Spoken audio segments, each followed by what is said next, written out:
sounds good. Yeah, I don't have 3 people liked the first video. Delete it. Oh, whoops! Sorry. We'll have to explain that. Yeah, First of all, apologize for the technical Yeah, correct. And do your monologue. We were actually just trying it out, but we didn't think people would want. Okay, are we on? Are we on? No. Kaya? Yeah, let's go. Okay, wait. Look at that. So it's this is preview. Oh, you want to start again like just now, is it? No, I thought Sean. Sean. So So where's the... I don't know. It's so lagging. It's lagging as hell. Oh dear. Is this I don't remember it being. Yeah, it used to move. It used to move, you know. Yeah. This is how bad internet is today.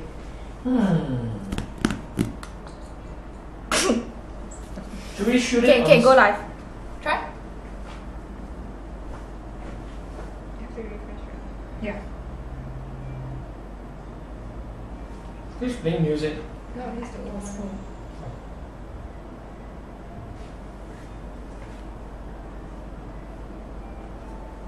Okay. No. Yeah, Sean, do it. Yeah, okay, it's like Okay. Live now. yeah. 3, 2, Sorry, it's 1, action. Good evening, fellow Malaysians. I am not Wong Chen, evidently. Hi, I'm Abigail. I'm the community officer of YB Wong Chen's office. Welcome to Monday Night Chats with Wong Chen, brought to you by the Member of Parliament for Kelana Jaya himself, Wong Chen, in collaboration with Invo. Abigail, get out of my chair! Yeah. Thank you, Abigail. Hello, everyone. Abigail is my community officer and also the mischievous little person here in the office. yeah! Now, let's start off the Monday Night Live. Okay, musical talent today, Joy and the singing duo of Nadira and Abigail. Oh yeah. Come in here. You gotta come in here. Are you in the frame? No, we don't need to be. Oh, they're not in the frame. Yes, no, you're not in the frame. No. No. Point it to them. No! Well done. Go. Sun rays come down as seen when it hit the ground. Children spinning around till they fall down. Thank you for that. Now we start off our segment with previously in Kelana Jaya, where I talk about 3 topics that was a bit hot in Kelana Jaya. Well, not really in Kelana Jaya, in my life as a member of Parliament for Kelana Jaya. There are 3 topics we'll look at. First is Hudud.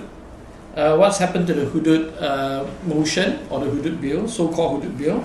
Number 2, we're going to talk about the Pakatan Budget, which is here. I have a copy of the Pakatan Budget. Somewhere here. Yeah, there you go. That's the alternative budget. And then I'll talk about the actual budget and in particular the budget walkout. Then followed by the Policy Monday, which is where I will discuss budget. Since it's the budget week. And then we go into the Q&A. So let's start off with the Hudud bill or the Hudud motion. At the start of the week on Monday, last Monday, we saw that the Hudud bill was numbered 4 in the order of things, and as such, most of us got a bit panicky and thought that perhaps it will be debated on the 3rd or 4th day, either Wednesday or Thursday. Now that didn't happen because what happened was the government on Tuesday introduced 4 new legislation, pushing the Hudud motion back down to number 7 or number 8, I think. Was it number 8, Tanya? Was it 7 or 8? It was 7 or 8. Oh, it was 7 or 8. Okay, thank you for that clarification. But what happened was we had a debate on a few bills, and I took part in the what was that bill I debated on? Bank of Infrastructure and Investment Bank, right? Yep, that's the one. And that one is about the Chinese investment, Chinese infrastructure investment. So that took about 1.5 days, and then we had another 1.5 days of another debate. So that effectively pushed the Hudud motion down to at the moment number 5, I think, on the list. So what will happen is this. So if you are wondering when the motion could possibly be debated, it is in fact in the last week of Parliament, which is starting 21st of November to 24th of November. So somewhere between those 4 days, it might resurface, unless of course the government introduces new bills and push it further down the line. Now, we're not sure. So, but I will keep you updated once we know and get a clear idea whether the Hudud motion will be pushed up or pushed down further. Now, let's go into the Pakatan budget. The Pakatan Harapan budget, which is this document. Our office is responsible for somewhere close to about 70% of the work. We've been working on it for the last 2 months. We're all very tired in the office. But we're happy with the work, and we are very glad to be on good timing on the matter. And we have quite a comprehensive paper. We have, of course, spotted a few controversy regarding the GST stand. And then we were asked on BRIM, even though it's technically not inside the alternative budget. But I've also been doing a bit of PR work. I had to answer questions in Parliament to the media. I went to BFM and talked about it live on radio. That was on Friday morning, last Friday. And then I also did a chat, a forum with Tony Pua and Siti Maria. That was on Thursday in the Invoke Space area. So if you want to hear a bit about what I've been doing, go to our Facebook, go back to all the links that we have for the BFM discussion, live radio, and also to the video, the forum video in Invoke Space with Tony Pua and also Siti Maria. Now, that's the Pakatan budget. I don't want to say too much more on that matter. Now, as you all know, on Friday, the Prime Minister tabled his budget, and after about 1.5 hours, the opposition members staged the walkout. And what happened was, to be absolutely frank about the matter, we saw, well, the budget speech is supposed to be a speech which is full of decorum and fairness, and and going straight into the meat of the issue, which is basically economic numbers, where the government talks about what they want to implement. This budget speech by the Prime Minister was unusual compared to last or previous ones. This budget speech had an angle, a political angle, because I think most of us now agree it is an election budget speech. So he started by talking about political issues. He commented about Dr. Mahathir meeting up with Anwar. He then went on to attack. Now, both of them are not members of Parliament. One is in jail, one is sort of semi-retired, going around like the ancient mariner, explaining to people about all sorts of problems. But they were not in Parliament, so it's not fair for the Prime Minister to take pot shots at people who are not there to answer. That's right. So, thank you, Abigail. Yeah, you get the point, right? So he went on to attack Dr. Mahathir one more time after that. He said that, Dr. Mahathir's, he didn't mention names, of course. This is a typical Malaysian style politics. You just stab people, but you don't mention names, apparently. So he talked about Dr. Mahathir saying that making wild allegations that the country is going to be bankrupt, so and so forth. Now, I think most of the parliamentarians could contain ourselves. We just listened to it. We just felt it was very politicized, and we were just very angry. I mean, I personally was very angry to hear things like, this is a responsible government. Yeah, it's the same government that delivered, a big hole in 1MDB. I mean, come on, if you are somehow involved in it, you shouldn't be giving a political speech, right? You shouldn't be trying to rile us up, get us upset, pretending to be a person that you're not. Yeah. So basically, at one point, he started talking about referring to a politician that said that the country is facing a crisis, economic crisis. Now, you walk on the streets today or talk to any of your friends, everybody's worried about the economic situation. But he sort of like made a remark as if the person, the politician, didn't know anything. And that reference was very clear for us. It was referring to Wan Azizah, a prime minister picking on the opposition leader for making a fair remark. Now, I was upset, but I have the tiger of Kappa, Manivanan, YB Manivanan, sitting next to me. Manivanan just stood up, and then the whole hall erupted when he accused the Prime Minister of going too far. And that's when the whole thing just went on and on. Everybody got upset and riled up, and then the speaker, to his credit, tried to calm everybody down, and then the Prime Minister continued, and I think something triggered Manivannan again, and then that was it. That was just that was the point where everybody decided to walk out, and we had prepared the placards. I mean, I won't make any excuse. We had the placards ready that says siapa MO1, who is MO1. Now last year we asked, where is the 2.6 billion? Mana 2.6 billion? We never intended to walk out. We just intended to flash it to the Prime Minister and ask the question. But because of the situation went out of hand, because the Prime Minister delivered a political speech, we decided that's it. Nobody wanted to sit there and hear about this kind of thing. We just walked out with the placard in hand. Now that's what, in my opinion, happened on the day. Yeah, it's become a bit of a controversial issue. The Prime Minister has come out to condemn all sort of things, that we don't practice democracy. I mean, well, yeah, that's quite interesting from a man himself talking about democracy. I won't put him on the standard of being the champion of democracy in Malaysia or accountability. But he went on, and then today, of course, none of them gave any respect to the leader of the opposition, and they've been doing this for years, at least 10 years, where they don't attend, no minister attends and listens to the leader of the opposition speech. So there you have the champion of democracy in the Prime Minister saying things like that, and in reality doesn't really do what he's saying he's supposed to do. So that is the roundup for previously in Kelana Jaya. We go into another musical intermission. We're looking for Abigail to come in to sing another song. So there you go. Song are we singing again? Yes, you guys are singing again. Okay, so yellow. Yes. Okay. Let's go. Look at the stars, look how they shine for you, and everything you do. Yeah, they were all yellow. Thank you. That was lovely. Sorry, before that, I have an interjection. What is it? Yeah, What is it, Muhammad. Tanya? Okay, firstly, we do realize that the video is really choppy, but we are glad that the audio is coming through. So yeah, that is not your computer's fault, and we are not shooting a stopgap video. That's actually just our Wi-Fi is quite bad tonight. Sorry. Really? Yeah. And second thing, if you guys have any questions, just post it on the comments. We will answer them in the third section.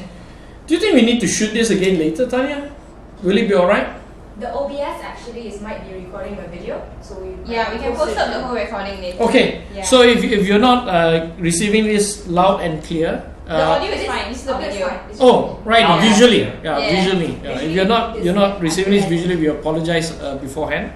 And let's get to Policy Monday. Policy Monday. Woohoo! Well, Policy Monday is really about the budget, because this is the budget week. I've been talking about the budget for a week plus now, and I'm really tired of talking about the budget. But I suppose I still have to talk about the budget.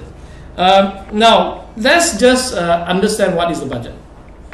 The budget has two basic components: revenue of the government, that means the hasil kerajaan, yeah, and then the expenditure. What is the government spending after they get the revenue? So, in a budget situation, you have to analyze where's the source of government revenue, and then you have to analyze how are they spending the money. Now, Malaysian revenue is always short.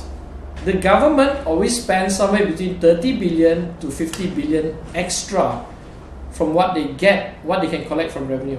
And when we talk about revenue, there are many types of revenue, but the basic ones are like personal income tax, corporate tax, petroleum tax, and now the infamous GST tax.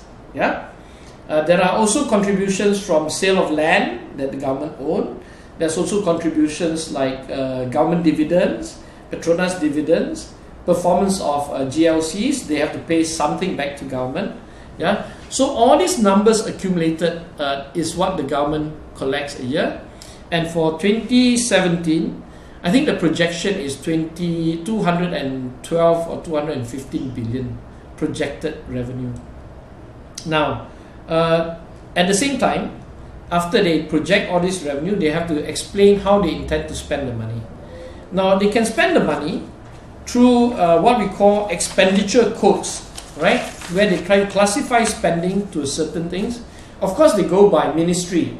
Prime Minister Department, how much? Ministry of Commodity, how much? Ministry of International Trade, how much? Finance Ministry, so on and so forth. There are about 20 plus ministries in Malaysia.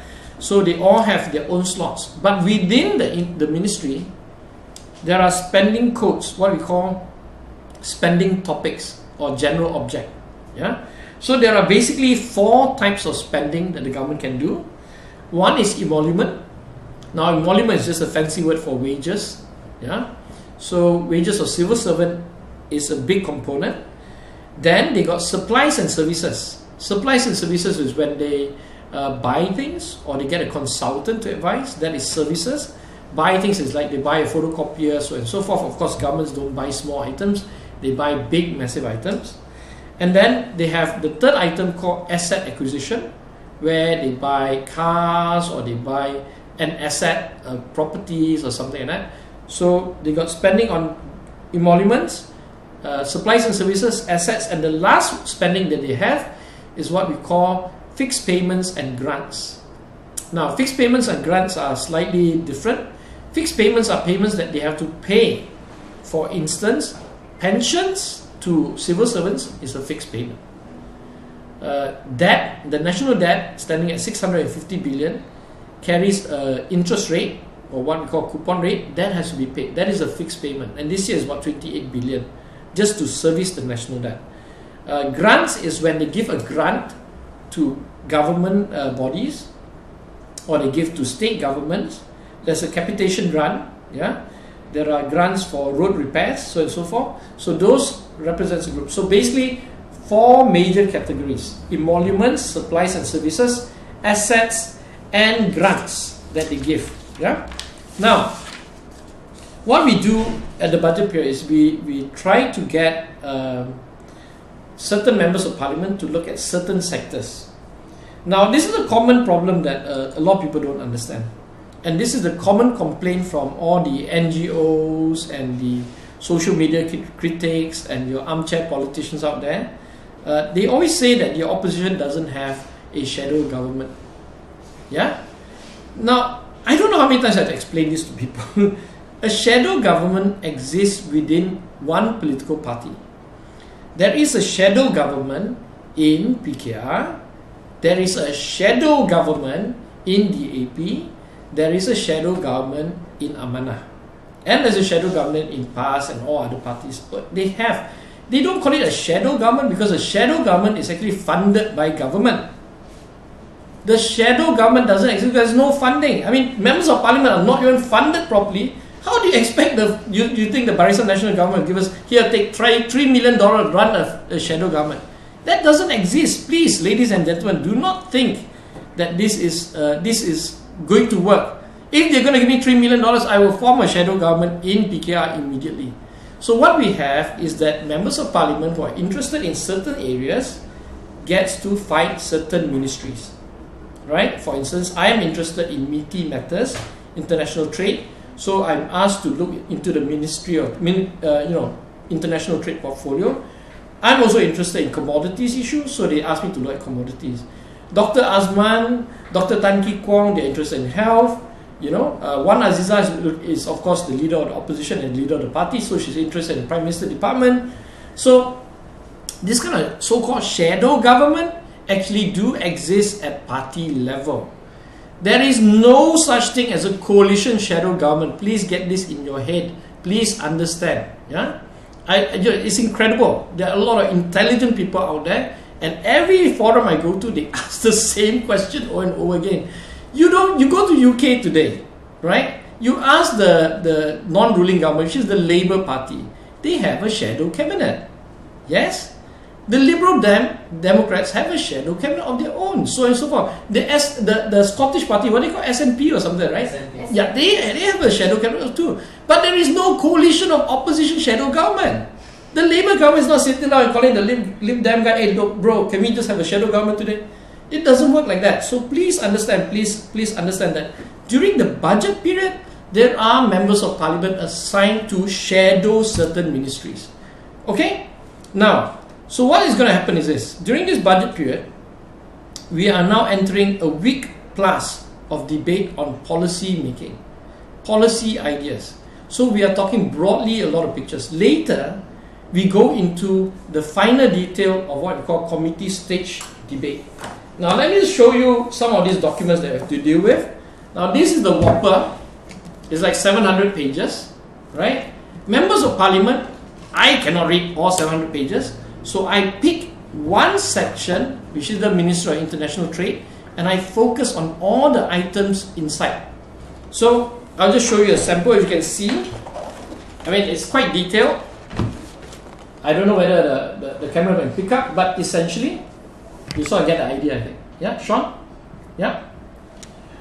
So what we do is we look through all these items and we start to question the government and say, look, what are you spending 6 million on? Why are you spending 28 billion on, or whatever? I mean, the amounts are humongous. And the numbers from year to year fluctuates. We have seen 100 million, 200 million cuts in public universities. We have seen health cuts, which is illogical, right? So members of parliament are really working full time now in preparation for the big debate where itemized spending is being focused upon. Yeah? Okay? So the budget goes on like that. Now a lot of people ask me how dangerous is the level of government debt. When we look at fiscal issue, when you look at national budget, we always consider the revenue and the expenditure. What revenue are we failing to collect? That is a fundamental question. Yeah? What revenue are we failing to collect? The obvious one is income tax revenue. I'm not a person who says I want to increase income tax. That's not the story. Ironically, the story is really about why is there so little people, so few people paying income tax. That is the big conundrum, big story in Malaysia. Why is the entire 12 million population, working population, paying roughly 30 billion of income tax only? Yeah? Why? Because most people don't earn enough to pay income tax. That is the fundamental problem with the revenue system Malaysian government has. People are paying so little that they cannot afford income tax. 85% of the working population do not pay tax in Malaysia. So what is that really about? It tells you how unequal this society is in Malaysia and how desperate many families are. And it's reflected in how many families are receiving BRIM. So if you want to solve the fiscal problem or the budgetary problem, we have to go and ask corporations and we have to ask ourselves, can we afford not to pay people a fair wage? How do you get out of the middle income trap? You have to pay people better so they have more money to generate in the economy. I mean, fundamental questions. Okay? Now, in terms of expenditure, the biggest challenge in Malaysia is clear. It's wastage, corruption, yeah, and protocol spending. Protocol spending is like, the ridiculous things you have to do. Yeah, not just flying first class, flying on a private jet, yeah, spending extremely amount of money on looking good, having lots and lots of 5-star dinners, 6-star hotels, and so on and so forth. I mean, if you want to deal with government to balance the budget, look at fighting corruption. 1MDB, 25 billion unaccounted for, nobody knows where it went, and that's just one corporation. Look at Sabah Waters, 2 guys, 1 director general, 1 assistant, 110 million. I mean, come on, these are not your ministers yet. So, that's what I want to say about Policy Monday.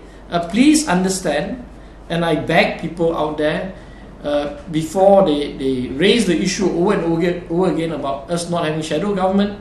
It's not true. The shadow government, even though we don't call that because we're not funded by government, by the way, exists at the budget level. The budget debates is where the shadow government is in motion. Okay, so that's about it. Can we have a bit more music? Joy? Yeah.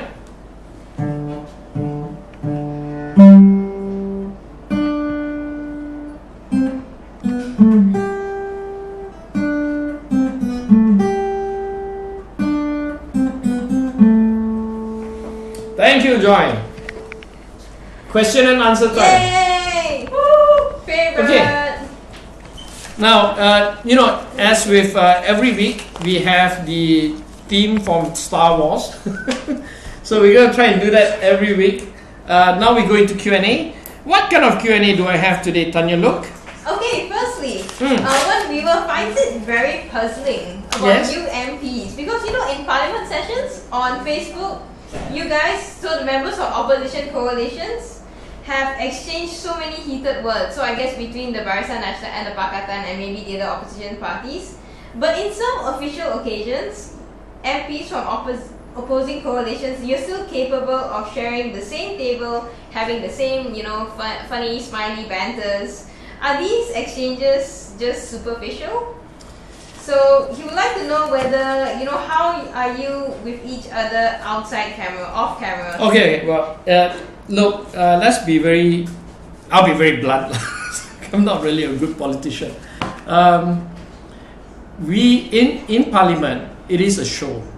It is in many ways a show. But, and in Parliament, when we discuss issues, policy matters, or corruption issues, or governance issues, things get a bit heated because we do feel that we represent the people that elected us. So we're not just talking as ourselves, we're talking on behalf of our people. So emotions get high. So while some parts are like for show, making funny remarks and standing up and and behaving inappropriately sometimes, right? Some of those are shows, but sometimes it's really driven by raw emotion. And I have to say, most of the parliamentarians really take their job seriously, and when they feel that they're representing thousands and thousands of people that elected them, they fight all the way out. Now, after the session is over, there is an MP, Members of Parliament lounge at the site attached to the building. People go there and have their kopi, their Milo, they eat a bit of nasi lemak. That's when things calm down a lot. And sometimes we can share jokes with BN people. It's normal. I mean, there is a high level of respect that all parliamentarians have to go through similar process and similar experiences in life to be elected, right? So we actually understand them a lot more. The fact that when during election I had to do certain things, they also did the same things. That we have to service our community. So there's actually a lot in common. So once the arguments are out of the way, it's actually quite fun to have a banter with them and have a drink with them, And I must say I have a lot of friends from Barisan Nasional, and after 3.5 years, I do respect them. I take their point of view, warped as they are, right? But I do respect some of these people. They have been in politics much longer than me, and some of them work really hard. All of them, when I talk about their younger days, all of them started off very idealistic. So you have to respect that part. Okay, let's take another question, Tanya. Yes, we have more questions about the budget, unsurprisingly. Okay. So, first question. I know you can go about this all night, but shortly, what is so bad about the government's budget? Well, the government budget, the government doesn't have money. Let's be very fair about this. The government is projecting 2017. They don't have a crystal ball, right? So I'll go to the extent by saying that they're fudging some of these revenue numbers to justify to make it look like they're gonna save money or they have more money to spend when they actually don't have. For instance, we saw how the government has massaged the numbers for real property gains tax. Real property gains tax is a money that you raise if you sell property.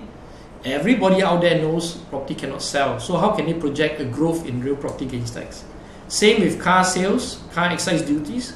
They're also projecting a growth when car sales is at historically quite low. They're also projecting corporate tax increase, personal income tax increase, petroleum tax increase. All these increases that they're projecting, I don't know whether they have a crystal ball or special crystal ball, but the mood on the ground is people are losing jobs, corporations are struggling to make profit. So the short and tall of it is this government budget realistic or not? I mean, I can project, you can project, but they're supposed to project a realistic expectation.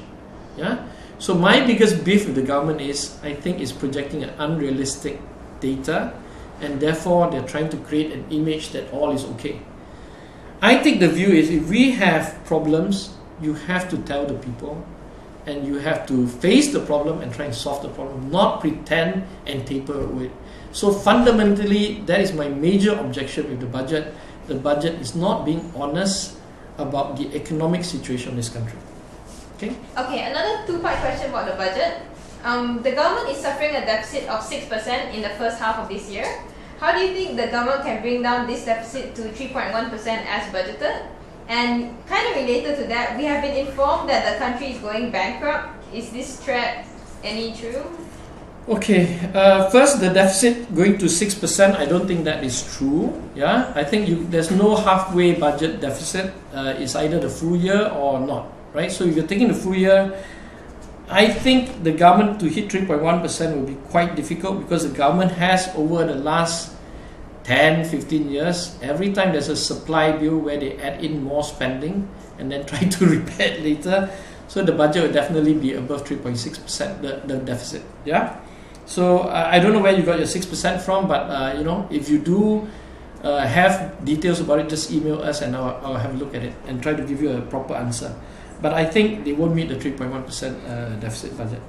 Okay, it should be about, my guess, about 3.5, 3.6, possibly up to 4. Now, is the government bankrupt? The government is not bankrupt so long as there's cash flow. A bankrupt is when they cannot pay salaries, when they cannot meet their debts, right? It's not bankrupt, but you can see if they continue to borrow, and they are borrowing at a rate of 40 billion on average a year, and now by next year in 2017, the government, the gross national debt will go up to about 700 billion. You have to look at that kind of trajectory. It will be bankrupt within 10 years, 20 years, if it continues at this trend. And it will become bankrupt if the oil runs out suddenly and your debt is not payable, right? At the moment, the government is never paring down the principal sum, the debt. They are just paying interest rate. Every year, every 6 months or every 2 months, when a bond matures, they just roll it over. They are not paying the principals. Please understand this. In Malay, dia tak bayar pokok lah. Pokok tu tak bayar, dia bayar interest rate. Dia faedah saja bayar. So this kind of thing cannot last forever. What we want to know as opposition members is, what debt repayment plan does the government have?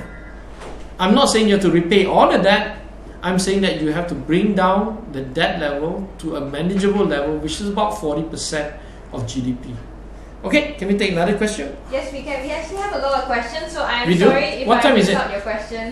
It's already 8:08, so we're kind of Wow. running out of time. Oh, I've because been we talking started too much. slightly late. Alright, okay, go ahead. So I'm sorry if I don't get your question, but there's one on big corporations like Top Glove. They're moving their production facilities to Thailand due to unstable supply of foreign labor here in Malaysia.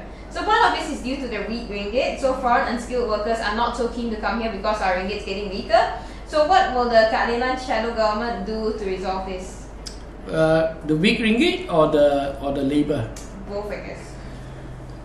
Well, if you have a clean government and a government that can balance its books and a government that pursues economic multipliers, spends money wisely, you should get investments flowing back in. If you get investments flowing back in, the ringgit strengthens, because when people invest, they have to take their US dollars, buy ringgit, and the ringgit strengthens. Yeah. If the ringgit strengthens, foreign workers may want to opt to work in Malaysia rather than go to Thailand, yeah, or go to Indonesia or remain in Indonesia. But it is not a clear-cut issue whether getting more foreign workers in is good for the national economy overall. We should be decelerating foreign workers coming in. Companies like Top Glove, if possible, should go into more industrialized machineries and try to increase productivity through capital expenditure. Yeah? So it's not clear-cut whether these issues will work, but the government overall should not be terribly concerned about what companies like Top Glove wants to do.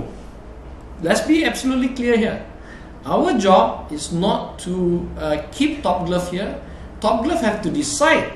As a company, they got lots of factories. I'm sure they got like 20 or 30 factories. Yeah, they have to decide where their next investment should be. And companies make decisions, and I used to be a corporate lawyer, not based on government policy so much. They use it for strategic purposes. They don't want to put all eggs in one basket. They want to have like they moved to Thailand because Thailand is a big supplier of rubber. Yeah, so our job is to manage the country as well as possible, to ensure less corruption and let the market bloom from the foundation of a clean government. Yeah?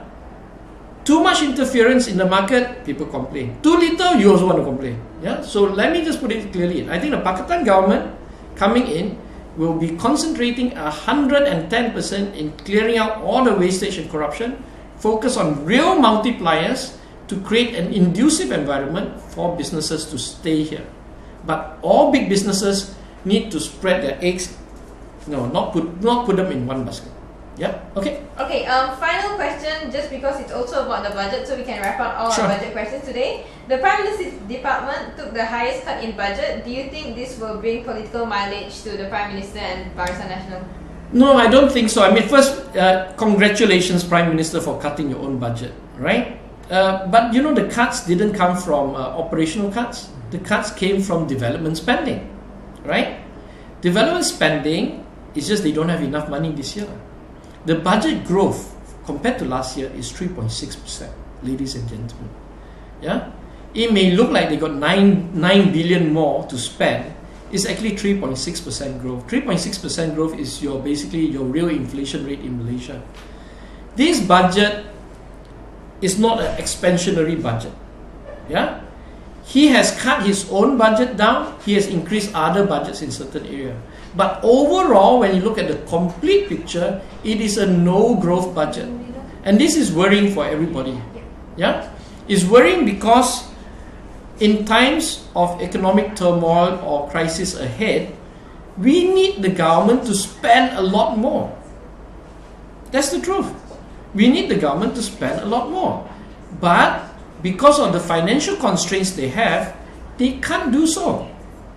They just can't. The revenue looks terrible, even though they sort of massage the number upwards. Yeah, corruption. There's been no allocation for investment to fight corruption. In fact, I heard MACC's budget has been cut. So there you go. That's the story of Malaysia. So thank you very much for joining us for episode 4, right? Yeah. We'll be back next Monday. Episode 5. I think the girls are all pumped up to sing more songs. They look very good. So good night from Kelana Jaya. Bye bye.